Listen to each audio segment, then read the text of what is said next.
Picture ప్రేక్షకులకు స్వాగతం. ఈ వారం రాశిఫలాలు పరిశీలిద్దాం. ఓం హ్రీంకారాసన గర్భితా నలసికాం సౌహక్లీం కళాభిప్రతీం సౌవర్ణాంబరధార్ణీం వరసుధా ధౌతాం త్రినేత్రోజ్వలాం వందే పుస్తకపాశమంకుశధరాం స్రగ్భూషితాముజ్వలాం త్వాం గౌరీం త్రిపురాం పరాత్ప్రగళాం శ్రీచక్ర సంచారిణీం. ఓం శ్రీ దుర్గామల్లేశ్వరాభ్యాం నమః. దశమహావిద్యా అధిష్టాన దేవతాభ్యో నమః.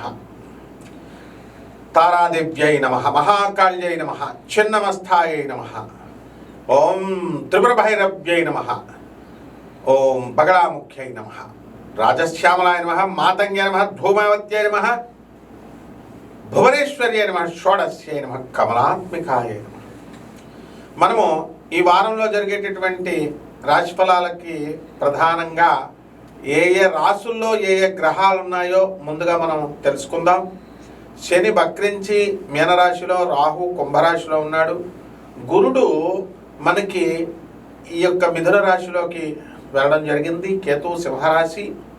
అలాగే రవి 15వ తేదీ దాటిన తర్వాత మనకి ధనుస్సు రాశి. ఇక శుక్రుడు, కుజుడు, బుధుడు వృశ్చిక రాశి సంచారం చేస్తున్నారు. దీన్ని బట్టి మనము ద్వాదశ రాశుల వారికి ఒక్కొక్కళ్ళకి ఏ ఏ రాశి వారికి ఎలా జరుగుతుందో మనం ఈ వీడియోలో చూద్దాం.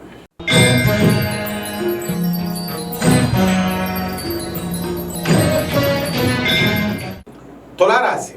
ఈ తులారాశి వారికి అందరికీ కూడా మనకి ఆదాయాలు బాగా పెరుగుతాయి. ఈ వారంలో కోర్టు కేసుల్లో ముందంజ ఉంటుంది. ఎంతవరకు తులారాశి వాళ్ళకి అందరికీ కోర్టు కేసులు ముందుకు వెళ్ళాం. ఇప్పుడు కాస్త ఒక దారికి వస్తాయి. ట్రయల్స్కి కేసులు రావడం, బెంచ్ మీద కేసులు రావడం ఇలాంటివి జరుగుతాయి. ఇక ట్రాన్స్ఫర్లు, ప్రభుత్వ ఉద్యోగస్తులకి ట్రాన్స్ఫర్లు ఇవన్నీ కూడా జరుగుతాయి.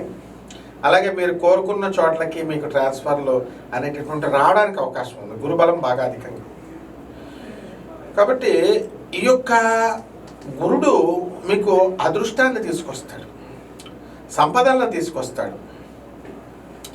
ఎక్కడో చక్కగా మీరు మమ్మల్ని అడవిలో పడేసినా సరే మీకు ఉద్యోగం దొరుకుతుంది.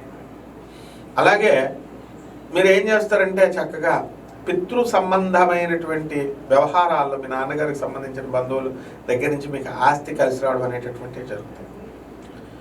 ఇక మీ యొక్క తండ్రి గారి యొక్క ఆరోగ్యం మంచిగా అయిపోతుంది. అలాగే ఈ తులారాశి వారికి పిల్లల దగ్గర నుంచి కొంచెం తలపోట్లు ఉంటాయి, టెన్షన్స్ అనేటటువంటివి ఉంటాయి. అలాగే పంచమంలో ఉన్నటువంటి రాహుగ్రహ ప్రభావం వలన కుటుంబంలో కొంచెం కలతలు ఇవన్నీ కూడా ఉండడం జరుగుతాయి. శత్రు పీడ అనేటటువంటిది బాగా మీకు తగ్గిపోతుంది ఆ యొక్క శనిగ్రహ ప్రభావం వలన. కాబట్టి ఈ రాశి వారికి అందరికీ సాఫ్ట్వేర్ ఇంజనీర్లు ఎవరైతే ఉన్నారో అటువంటి వాళ్ళకు ఉద్యోగాలు ఊడిపోవడం రిసెషన్ పీరియడ్లో అనేటటువంటిది జరుగుతుంది. అయినప్పటికీ మీరు కంగారు పడాల్సినటువంటి అవసరం లేదు, ముందుకు వెళ్తారు. ఇక పరిహారాల దగ్గరికి వచ్చేసరికి మీరు బుధ జపం చేసుకోండి, బుధ స్తోత్రాలు చదవండి. బుధుడికి కిలోంపావు పెసల్ని ఆ యొక్క ఆకుపచ్చ రంగు ఉన్నటువంటి వస్త్రాన్ని ఇచ్చి పేద బ్రాహ్మడికి మనం బుధవారం నాడు ఉదయం 7 గంటలకి దానం చేసుకోవాలి. అలాగే దశమహావిద్యల్లో ఒకటైనటువంటి భువనేశ్వరి అమ్మవారి యొక్క మంత్రజపాన్ని, ఆమె యొక్క హోమాన్ని మీరు చేసుకోవడం ద్వారా బ్రహ్మాండంగా ఉంటుంది. అలాగే రావి చెట్టు చుట్టూ ప్రదక్షిణాలు చేసుకుంటూ ఓం శనైశ్చరాయ నమః అంటూ ప్రదక్షిణ చేసుకోండి, సరిపోతుంది. శుభమస్తు.